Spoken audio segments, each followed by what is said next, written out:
বাড়িতে থাকা সিঙ্গাপুরি কলা আর পাউরুটি দিয়ে এই দারুণ জিনিসটা বানালাম। প্রথমে একটা সিঙ্গাপুরি কলা পরিমাণ মতো চিনি মিক্সিতে ব্লেন্ড করে নিলাম, তাতে দিলাম হাফ কাপ দুধ আর একটা ডিম। সবটা ভালো করে মিশিয়ে নিলাম।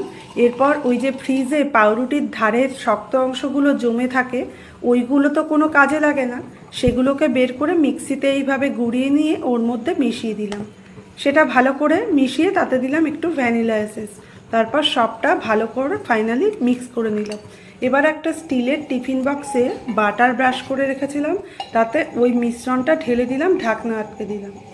কড়াইতে জল ফুটতে দিয়েছিলাম, সেটা ফুটে গেলে গ্যাসটা একদম সিম করে টিফিন কৌটোটা অর্ধেক যাতে জলের মধ্যে ডোবে সেইভাবে বসিয়ে ঢাকনা আটকে দিয়েছিলাম।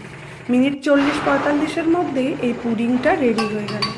নর্মাল টেম্পারেচারে এলে ঘন্টাখানেকের জন্য ফ্রিজে জমতে দিলাম, তারপর আনমোল্ড করলাম। আনমোল্ড করার সময় একটু ক্র্যাক হয়ে গিয়েছিল, কিন্তু খেতে দারুণ হয়েছিল। এটা খেতে অনেকটাই সন্দেশের মতো লাগছিল। এটা যখন বাড়িতে বাচ্চারা এরকম কলা পাউরুটি খেতে চায় না, বা পাউরুটির ধারের অংশগুলো অনেক দিন ধরে ফ্রিজে জমে থাকে, কিছুই করা যায় না, তখন কলা আর ব্রেড দিয়ে আর একটা ডিম দিয়ে এটা কিন্তু বানিয়ে নেওয়া যেতে পারে, কলা আর ব্রেডের পুডিং।